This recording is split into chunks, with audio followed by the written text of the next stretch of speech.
ಜನತಾ ಪಕ್ಷಕ್ಕೆ ನರೇಂದ್ರ ಮೋದಿ ಅವರಿಗೆ ನರೇಂದ್ರ ಮೋದಿ ಅವರಿಗೆ ಭಾರತೀಯ ಪಕ್ಷಕ್ಕೆ ಸನ್ಮಾನ್ಯ ಶ್ರೀ ಜಗದೀಶ್ ಶೆಟ್ಟರ್ ಅವರಿಗೆ ಶೆಟ್ಟರ್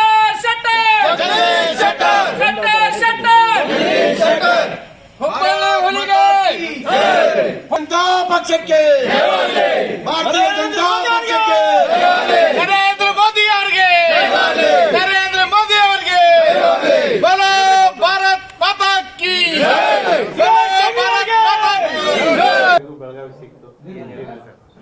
ಇಲ್ಲ, ನಾನು ನಿರೀಕ್ಷೆ ಮಾಡಿದ್ದೆಲ್ಲ ಕಳೆದ 3 ದಿವಸದಿಂದ ನಾನು ಹೇಳ್ತಾ ಇದ್ದೆ.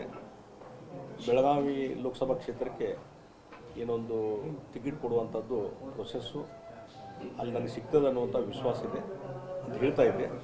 ಅದು ಇವತ್ತು ಕೇಂದ್ರದ ವರಿಷ್ಠರು ಇವತ್ತು ಆ ರೀತಿ ಒಂದು ಟಿಕೆಟ್ ಕೊಡುವ ಮುಖಾಂತರ ಇವತ್ತು ಬೆಳಗಾವಿ ಕ್ಷೇತ್ರದಲ್ಲಿ ಹೆಚ್ಚಿನ ಸೇವೆ ಮಾಡಲಿಕ್ಕೆ ಒಂದು ಅವಕಾಶ ಕೊಟ್ಟಿದ್ದಾರೆ.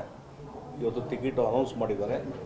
ಅದಕ್ಕಾಗಿ ಕೇಂದ್ರದ ವರಿಷ್ಠರನ್ನು, ಅದರಲ್ಲಿ ಪ್ರಮುಖವಾಗಿ ಪ್ರಧಾನಮಂತ್ರಿ ನರೇಂದ್ರ ಮೋದಿಜಿಯವರು ಮತ್ತು ಕೇಂದ್ರ ಗೃಹ ಸಚಿವರಂಥ ಮಾನ್ಯ ಅಮಿತ್ ಶಾ ಅವರು ಮತ್ತು ರಾಷ್ಟ್ರೀಯ ಅಧ್ಯಕ್ಷ ಅಂತ ನಡ್ಡಾಜಿಯವರು, ಅವರೆಲ್ಲರಿಗೂ ನಾನು ಅಭಿನಂದನೆಗಳನ್ನು ಸಲ್ಲಿಸ್ತೇನೆ.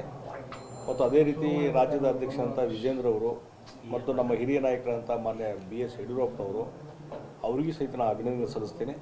ಮತ್ತು ಅದ್ರ ಜೊತೆಗೆ ಬೆಳಗಾವಿಯ ಎಲ್ಲ ನಾಗರಿಕರು, ಎಲ್ಲ ಬೆಳಗಾವಿ ಕ್ಷೇತ್ರದ ಎಲ್ಲ ನಮ್ಮ ಆತ್ಮೀಯ ಬಂಧುಗಳಿಗೂ ಸಹಿತ ನಾನು ಅಭಿನಂದನೆ ಸಲ್ಲಿಸಿ, ಮತ್ತು ಇವತ್ತೇನು ನನ್ನ ಮೇಲೆ ಒಂದು ವಿಶ್ವಾಸ ಇಟ್ಟಿದ್ದಾರೆ ಮತ್ತು ಬೆಳಗಾವಿಯಲ್ಲಿರ್ತಕ್ಕಂಥ ನಮ್ಮೆಲ್ಲ ಜಿಲ್ಲಾಧ್ಯಕ್ಷರಿರ್ಬೋದು, ಪದಾಧಿಕಾರಿಗಳಿರ್ಬೋದು, ಮಹಾನಗರ ಅಧ್ಯಕ್ಷರಿರ್ಬೋದು ಮತ್ತು ಅಲ್ಲಿ ಶಾಸಕರು, ಮಾಜಿ ಶಾಸಕರು ಎಲ್ಲರನ್ನೂ ವಿಶ್ವಾಸ ತೆಗೆದುಕೊಂಡು ಇವತ್ತು ಬೆಳಗಾವಿಯಲ್ಲಿ ಮತ್ತೊಮ್ಮೆ ಭಾರತೀಯ ಜನತಾ ಪಾರ್ಟಿ, ಅದರಲ್ಲಿ ಸುರೇಶ್ ಅಂಗಡಿಯವರು ಏನೊಂದು ಭಾರತೀಯ ಜನತಾ ಪಾರ್ಟಿಗೆ ಒಂದು ಶಕ್ತಿ ಕೊಟ್ಟಿದ್ದಾರೆ. ಅವರು ರೈಲ್ವೆ ಮಿನಿಸ್ಟ್ರಾಗಿ ಏನು ಕೆಲಸ ಮಾಡಿದ್ದಾರೆ ಅದರ ಚಿರ ನೆನಪು ಇವತ್ತು ಜನರಲ್ಲಿದೆ. ಅದಾದಮೇಲೆ ಅವರ ಶ್ರೀಮತಿ ಮಂಗಳಾ ಅಂಗಡಿಯವರು ಸಹಿತ ಕಳೆದ 2.5 ವರ್ಷದಿಂದ ಆ ಭಾಗದ ಲೋಕಸಭಾ ಸದಸ್ಯರಾಗಿಯೂ ಸಹಿತ ಉತ್ತಮವಾದಂಥ ಕೆಲಸವನ್ನು ಮಾಡಿದ್ದಾರೆ. ಆ ಕುಟುಂಬದ ಎಲ್ಲ ಸದಸ್ಯರಿರ್ಬೋದು ಮತ್ತು ಅಲ್ಲಿದ್ದಂಥ ಎಲ್ಲ ನಮ್ಮ ಹಿರಿಯ ನಾಯಕರು ಇರ್ಬೋದು, ಅದರಲ್ಲಿ ಪ್ರಮುಖವಾಗಿ ನಮ್ಮ ಪ್ರಭಾಕರ್ ಕೋರೆ ಅವರು ಇರ್ಬೋದು ಮತ್ತು ನಮ್ಮ ಶಾಸಕರಾದಂಥ ಅಭಯ್ ಪಾಟೀಲ್ ಇರ್ಬೋದು, ಹಾಗೂ ಅರಬಾವಿ ಕ್ಷೇತ್ರ ಶಾಸಕರಂಥ ನಮ್ಮ ಬಾಲಚಂದ್ರ ಜಾರಕಿಹೊಳಿ ಅವರು ಇರ್ಬೋದು ಮತ್ತು ರಾಜ್ಯಸಭಾ ಸದಸ್ಯರಂಥ ಈರಣ್ಣ ಕಡಾಡಿಯವರು ಇರ್ಬೋದು ಮತ್ತು ಮಾಜಿ ಶಾಸಕರಂಥ ಬೆನಕೆಯವರು ಇರ್ಬೋದು, ಅದೇ ರೀತಿ ಮಾಜಿ ಶಾಸಕರಂಥ ಸಂಜಯ್ ಪಾಟೀಲ್ ಇರ್ಬೋದು ಮತ್ತು ಅಲ್ಲಿಯ ಎಲ್ಲ ಜನ ಮತ್ತು ಉಳಿದ ಎಲ್ಲ ನಾಯಕರು, ಪದಾಧಿಕಾರಿಗಳು, ಮಹಾನಗರ ಸಭೆ ಸದಸ್ಯರಿಕೊಂಡು ಈಗಾಗಲೇ ಸಾಕಷ್ಟು ಸಂದರ್ಭದಲ್ಲಿ ನಾನು ಅವರಿಗೆ ಟೆಲಿಫೋನ್ ಮುಖಾಂತರ ಸಂಪರ್ಕ ಮಾಡಿದ್ದೇನೆ. ಮತ್ತು ಇನ್ನಿತರ ನಾಯಕರು ಇರ್ಬೋದು, ಶಂಕರಗೌಡ ಪಾಟೀಲ್ ಇರ್ಬೋದು, ಆಮೇಲೆ ಜಿರ್ಲಿ ವಕೀಲರು ಇರ್ಬೋದು, ಈ ರೀತಿ ಒಂದು ದೊಡ್ಡ ಪ್ರಮಾಣದಲ್ಲಿ ಲೀಡರ್ಸ್ ಇದ್ದಾರೆ. ಮತ್ತು ಇನ್ನು ಬೇರೆ ಬೇರೆ ಕ್ಷೇತ್ರಕ್ಕೆ ಸಂಬಂಧಪಟ್ಟಂತೆ ಅಲ್ಲಿ ನಮ್ಮ ಇದರಲ್ಲಿ ಸಹಿತ ನಮ್ಮ ರಾಮದುರ್ಗದಲ್ಲಿ ಮಾಜಿ ಶಾಸಕರಂಥ ಮಹದೇವಪ್ಪ ಯಾದವಾಡವ್ರು ಇರ್ಬೋದು, ಅವ್ರ ಸಹೋದರರು ಇರ್ಬೋದು, ಆಮೇಲೆ ಅಲ್ಲಿ ಇಲೆಕ್ಷನ್ ನಿಂತಂಥ ನಮ್ಮ ಭಾರತೀಯ ಜನತಾ ಪಾರ್ಟಿಯ ಅಭ್ಯರ್ಥಿಗಳಿರ್ಬೋದು, ಅದೇ ರೀತಿ ಇನ್ನಿತರ ಹಲವಾರು ನಾಯಕರು ಮತ್ತು ಸೌದತ್ತಿಯಲ್ಲಿ ಶ್ರೀಮತಿ ರತ್ನಾ ಮಾಮನಿಯವರು ಇರ್ಬೋದು, ವಿರೂಪಾಕ್ಷಪ್ಪನವರು ಇರ್ಬೋದು ಮತ್ತು ಇನ್ನಿತರ ಹಲವಾರು ನಾಯಕರು ಇರ್ಬೋದು, ಮತ್ತು ನಮ್ಮ ಬೈಲೊಂಗದಲ್ಲಿ ಜಗದೀಶ್ ಮೆಟಗುಡ್ಡು ಮಾಜಿ ಶಾಸಕರು, ಅಲ್ಲಿ ವಿಜಯ್ ಮೆಟಗುಡ್ ಇರ್ಬೋದು, ಗುರು ಮೆಟಗುಡ್ ಇರ್ಬೋದು, ಅದೇ ರೀತಿ ನಮ್ಮ ಗೋಕಾಕು ಮತ್ತು ಅರಬಾವಿ ಬಂದರೆ ಅಲ್ಲಿ ನಮ್ಮ ರಮೇಶ್ ಜಾರಕಿಹೊಳಿಯವರು ಹಿರಿಯ ನಾಯಕರಿದ್ದಾರೆ, ಬಾಲಚಂದ್ರ ಜಾರಕಿಹೊಳಿಯವರು, ಈ ರೀತಿ ಒಂದು ದೊಡ್ಡ ತಂಡ ಇದೆ. ಮತ್ತು ಇನ್ನೂ ಹಲವಾರು ನಾಯಕರುಗಳು ಅಲ್ಲಿ ಇದ್ದಾರೆ.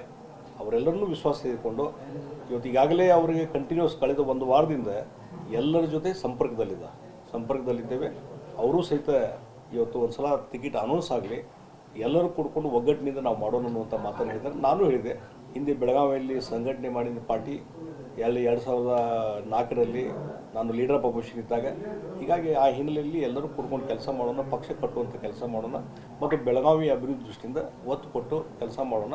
ಇಲ್ಲಿವರೆಗೆ ಮಾಡಿದಂಥ ಸಂಸದರು ಏನು ಅಂಗಡಿಯವರು ಆ ಕುಟುಂಬದವರು ಮಾಡಿದ್ದಾರೆ, ಅದನ್ನು ಮುಂದುವರಿಸ್ಕೊಂಡು ಹೋಗುವಂಥ ಜವಾಬ್ದಾರಿ ನಾವೆಲ್ಲ ತೊಗೊಂಡು ಮಾಡೋಣ ಅನ್ನುವಂಥ ಮಾತನ್ನು ಹೇಳಿದ್ದಾರೆ. ಹೀಗಾಗಿ ಇವತ್ತು ಒಂದು ಹೊಸ ಜವಾಬ್ದಾರಿಯನ್ನು ಪಕ್ಷದ ವರಿಷ್ಠರು ಕೊಟ್ಟಿದ್ದರಿಂದ ಇವತ್ತು ಹೆಚ್ಚಿನ ರೀತಿಯಿಂದ ಖುಷಿಯಾಗಿದೆ.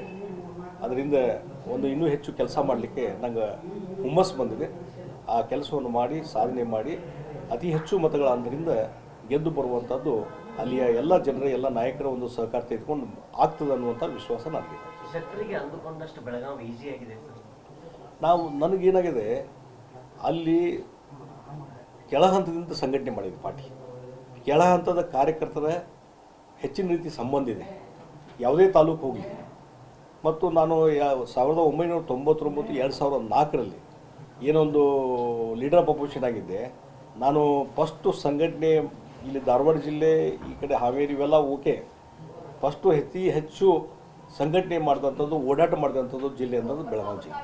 ಅದು ಚಿಕ್ಕೋಡಿ ಹಿಡ್ಕೊಂಡೆ ಪ್ರತಿಯೊಂದು ತಾಲೂಕು ಹೋಗಿದ್ದೇನೆ, ದೊಡ್ಡ ದೊಡ್ಡ ಗ್ರಾಮಗಳಿಗೆ ಹೋಗಿದ್ದೇನೆ. ಅಲ್ಲಿ JDP ತಾಲೂಕು ಪಂಚಾಯತಿ ಇಲೆಕ್ಷನ್ದಲ್ಲಿ ಸಹಿತ ನಾನು ಕ್ಯಾಂಪೇನ್ ಮಾಡಿದ್ದೇನೆ. ಅಷ್ಟೇ ಅಲ್ಲ, ಅಲ್ಲಿ ಜಿಲ್ಲಾ ಉಸ್ತುವಾರಿ ಸಚಿವನಾಗಿ 2 ಬಾರಿ ಕೆಲಸ ಮಾಡಿದ್ದೇನೆ. ಹೀಗಾಗಿ ನಿರಂತರವಾದಂಥ ಸಂಪರ್ಕ, ಅಲ್ಲಿಯ ಸಮಸ್ಯೆಗಳನ್ನು ಅರ್ಥ ಮಾಡ್ಕೊಳ್ಳುವಂಥದ್ದು, ಆ ಭಾಗದ ಅಭಿವೃದ್ಧಿಗೆ ಒತ್ತು ಕೊಡುವಂಥ ಕೆಲಸ ಮೊದಲಿಂದ ಮಾಡ್ಕೊಂಡು ಬಂದಿದ್ದೇನೆ. ಆ ಹಿನ್ನೆಲೆಯಲ್ಲಿ ಇವತ್ತು ಅಲ್ಲಿ ಚುನಾವಣೆ ಎದುರಿಸುವಂಥದ್ದು, ಜನರು ವಿಶ್ವಾಸ ತೆಗೆದುಕೊಳ್ಳುವಂಥದ್ದು ಯಾವುದೇ ಸಮಸ್ಯೆ ಇಲ್ಲ. ಪಕ್ಷದ ಸಂಘಟನೆಯಿಂದ ದೃಷ್ಟಿಯಿಂದ ನೋಡೋದಲ್ಲ, ಈಗ ಲಕ್ಷ್ಮೀ ಹೆಬ್ಬಾಳ್ಕರ್ ಪ್ರಭಾವಿ ಸಚಿವರು, ಸಾಕಷ್ಟು ದುಡ್ಡಿದೆ, ಫೈನಾನ್ಸಿಯಲ್ಲೂ ಕೂಡ ಅವ್ರು ನೀವು ಅಲ್ಲಿ ಅಪೋಸಿಷನ್ ಇವತ್ತು ಹಣದ ಮೇಲಿನ ಚುನಾವಣೆ ನಡೆಯುವುದಿಲ್ಲ. ಇವತ್ತು ಇದು ನ್ಯಾಷನಲ್ ಚುನಾವಣೆ, ಇಡೀ ರಾಷ್ಟ್ರದ ಚುನಾವಣೆ. ಅದರಲ್ಲಿ ದೇಶದ ಪ್ರಧಾನಮಂತ್ರಿ ನರೇಂದ್ರ ಮೋದಿ ಅವರು ಕಳೆದ 10 ವರ್ಷ ಏನೊಂದು ಪ್ರಧಾನಮಂತ್ರಿಯಾಗಿ ಉತ್ತಮ ಸರ್ಕಾರ ಕೊಟ್ಟಿದ್ದಾರೆ, ಒಂದು ಇಮೇಜ್ ಬೆಳೆಸ್ಕೊಂಡಿದ್ದಾರೆ. ಮತ್ತು ಭಾಳ ದೊಡ್ಡ ಪ್ರಮಾಣದಲ್ಲಿ ಇಡೀ ದೇಶದಲ್ಲಿ ಒಂದು ಬದಲಾವಣೆ ಆಗಿದೆ. ಆರ್ಥಿಕವಾಗಿ ಇರ್ಬೋದು, ಮತ್ತು ಡೆವಲಪ್ಮೆಂಟ್ ದೃಷ್ಟಿಯಿಂದ ಇರ್ಬೋದು, ಇನ್ಫ್ರಾಸ್ಟ್ರಕ್ಚರ್ ಕ್ರಿಯೇಟ್ ಮಾಡುವಂಥದ್ದು ಇರ್ಬೋದು, ಎಲ್ಲ ವರ್ಗದ ಜನರಿಗೆ ನೆರವಿಗೆ ಬಂದಂಥದ್ದು ಇರ್ಬೋದು. ಇವೆಲ್ಲ ನೋಡಿದಾಗ ಇವತ್ತು ಇಡೀ ದೇಶದ ಜನರ 100 ಕೋಟಿ ಜನರ ಒಂದು ಅಭಿಲಾಷೆ ಇದೆ, ನರೇಂದ್ರ ಮೋದಿಯವರು ಮತ್ತೊಂದು ಸಲ ಪ್ರಧಾನಮಂತ್ರಿ ಆಗಬೇಕು. ಆ ಹಿನ್ನೆಲೆಯಲ್ಲಿ ಇವತ್ತು ಈ ಒಂದು ಚುನಾವಣೆಯಲ್ಲಿ ಅದಕ್ಕೆ ಮಹತ್ವ ಇರುವಂಥದ್ದು. ಆ ಹಿನ್ನೆಲೆಯಲ್ಲಿ ಇವತ್ತು ಇಡೀ ದೇಶದಲ್ಲಿ ಒಂದು ಭಾಳ ದೊಡ್ಡದಾದಂಥ ಒಂದು ವಾತಾವರಣ ಇದೆ. ಅದೇ ರೀತಿ ಬೆಳಗಾವಿ ಕ್ಷೇತ್ರದಲ್ಲಿ ಸಹಿತ ಮೋದಿಯವರ ಪರವಾದಂಥ ಒಂದು ದೊಡ್ಡದಾದಂಥ ಅಲೆ ಇದೆ. ಹೀಗಾಗಿ ಅದೆಲ್ಲವನ್ನೂ ಇವತ್ತು ಅವರ ಹಣ ಮತ್ತೊಂದು ಯಾವುದಿದ್ರೂ ಎದುರಿಸಿ ಇವತ್ತು ಚುನಾವಣೆಯನ್ನು ಗೆಲ್ತೀವಿ. ಸರ್, ಹಿಂದೆ ಬಿಜೆಪಿ ಕಾಂಗ್ರೆಸ್ಗೆ ಹೋಗುವಾಗ ಸಾಕಷ್ಟು ತಯಾರಿ ನಡೆಸಿದ್ದೀವಿ, ಎಲ್ಲರೂ ಇದು ಮಾಡಿದ್ರು ಅಂತೇಳಿ ಶೆಟ್ಟರ್ ಆಗಲ್ಲ ಒಂದ್ಸಲ ಅನುಭವನ ಪಟ್ಟರು. ಈಗ ಬೆಳಗಾವಿ ಕಳಿಸಿ ಮತ್ತೆ ಆ ಥರದ್ದು ಏನಾದ್ರು ಪ್ಲಾನ್ ನಡೀತಾ ಇದೆ ಅಂತ, ಅಂದ್ರೆ ಬ್ಲೈಂಡ್ ಆಗಿ ನಂಬಿ ನೋಡಿ ಅವೆಲ್ಲ ಬಿಟ್ಬಿಡ್ರಿ, ಅದ್ರ ಬಗ್ಗೆ ಚರ್ಚೆ ಮಾಡೋದು ಬೇಡ. ನಾಳೆ ಫೀಲ್ಡಿಗೆ ಘೋಷಣೆ ಆಯ್ತು ಸರ್, ಈಗ ಆದ್ರೂ ಕೂಡ ನಿಮ್ಮ ಪಕ್ಷದಲ್ಲಿ ಕೂಡ ಅಸಮಾಧಾನ ಯಾವುದು ಅಸಮಾಧಾನ ಇಲ್ಲ. ನಾನು ಕಳೆದ 1 ವಾರದಿಂದ ಎಲ್ಲರ ಜೊತೆ ಸಮಾಲೋಚನೆ ಮಾಡ್ಕೊಂಡು ಬಂದಿದ್ದೀನಿ.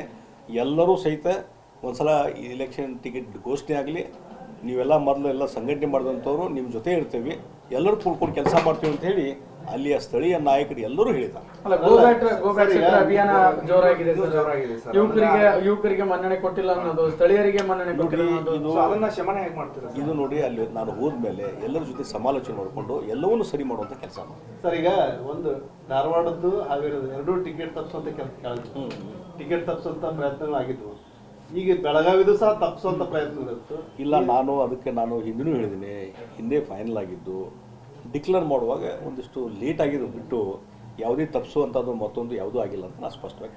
ಸರಿ, ಬಹುತೇಕ ಶೆಟ್ಟರ್ ರಾಜ್ಯಕ್ಕೆ ಬಂದ್ರೆ ಎಲ್ಲ ಹುದ್ದೆಗಳನ್ನು I think first time parliament ಚುನಾವಣೆಗೆ ಹೋಗ್ತಿದ್ರೆ ಅದೇ ಒಂದು ಏನಾಗಿದೆ, ಒಂದು ರಾಜಕೀಯ ಅನುಭವ ಹಿನ್ನೆಲೆಯಲ್ಲಿ ಇಟ್ಕೊಂಡು ಇವತ್ತು ಹಿಂದೆ ಸಾಕಷ್ಟು ಜನ ಹಿರಿಯ ನಾಯಕರು, ಅದು ಮುಖ್ಯಮಂತ್ರಿ ಆದಂಥವ್ರು ಇರ್ಬೋದು, ವಿಧಾನಸಭೆ ವಿಧಾನ ಪರಿಷತ್ ಕೆಲಸ ಮಾಡಿದಂಥವ್ರು ಸಾಕಷ್ಟು ಜನ ಪಾರ್ಲಿಮೆಂಟ್ಗೆ ಹೋಗಿ ಅಲ್ಲಿಯೂ ಸಹಿತ ಲೋಕಸಭಾ ಸದಸ್ಯರಾಗಿ ಮತ್ತು ಹೆಚ್ಚಿನ ರೀತಿ ಜವಾಬ್ದಾರಿ ತೊಗೊಂಡು ಕೆಲಸ ಮಾಡಿದ್ದು ಉದಾಹರಣೆಗಳು ಸಾಕಷ್ಟು ಇದ್ದಾವೆ.